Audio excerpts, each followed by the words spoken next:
Syekhona Khalil menolong orang ketinggalan kapal. Kejadian ini pada musim haji. Kapal laut pada waktu itu, satu-satunya angkutan menuju Mekah. Semua penumpang calon haji naik ke kapal dan bersiap-siap. Tiba-tiba seorang wanita berbicara kepada suaminya, "Pak, tolong saya belikan anggur, saya ingin sekali," ucap istrinya dengan memelas. "Baik, kalau begitu, mumpung kapal belum berangkat, saya akan turun mencari anggur," jawab suaminya sambil bergegas keluar kapal. Suaminya mencari anggur di sekitar ajungan kapal, nampaknya tidak ditemui penjual buah anggur seorang pun. Akhirnya dicobanya masuk ke pasar untuk memenuhi keinginan istrinya tercinta. Dan meski agak lama, toh akhirnya anggur itu didapat juga.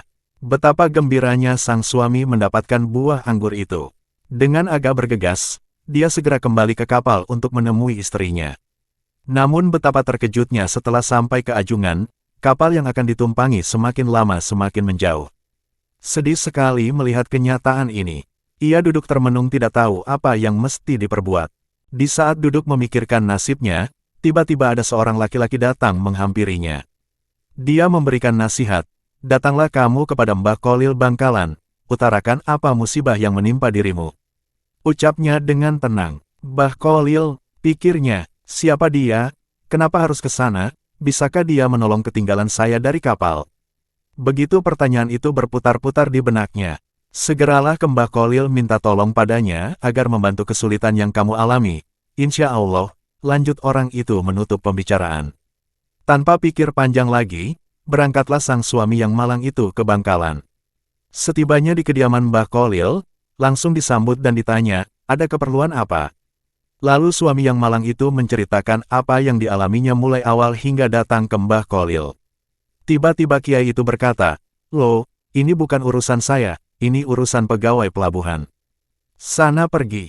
Lalu suami itu kembali dengan tangan hampa. Sesampainya di pelabuhan sang suami bertemu lagi dengan orang laki-laki tadi yang menyuruh ke Mbah Khalil, lalu bertanya, "Bagaimana, sudah bertemu Mbah Khalil?"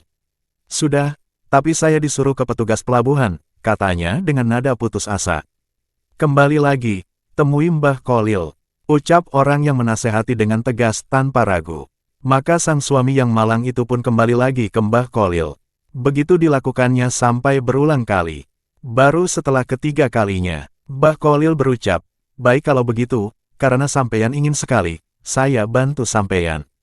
"Terima kasih Kiai," kata sang suami melihat secercah harapan. "Tapi ada syaratnya," ucap Mbah Khalil. "Saya akan penuhi semua syaratnya," jawab orang itu dengan sungguh-sungguh. Lalu Mbah Khalil berpesan, "Setelah ini, kejadian apapun yang dialami sampeyan jangan sampai diceritakan kepada orang lain, kecuali saya sudah meninggal. Apakah sampeyan sanggup?" Seraya menatap tajam. "Sanggup Kiai," jawabnya spontan. "Kalau begitu ambil dan pegang anggurmu, pejamkan matamu rapat-rapat," kata Mbah Khalil. Lalu sang suami melaksanakan perintah Mbah Khalil dengan patuh. Setelah beberapa menit berlalu dibuka matanya pelan-pelan.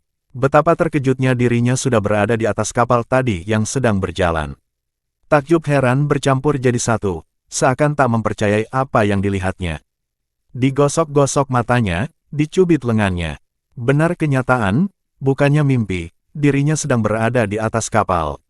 Segera ia temui istrinya di salah satu ruang kapal.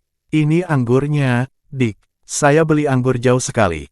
Dengan senyum penuh arti seakan tidak pernah terjadi apa-apa dan seolah-olah datang dari arah bawah kapal. Padahal sebenarnya dia baru saja mengalami peristiwa yang dahsyat sekali yang baru kali ini dialami selama hidupnya. Terbayang wajah Mbah Khalil. Dia baru menyadarinya bahwa beberapa saat yang lalu, sebenarnya dia baru saja berhadapan dengan seseorang yang memiliki karomah yang sangat luar biasa.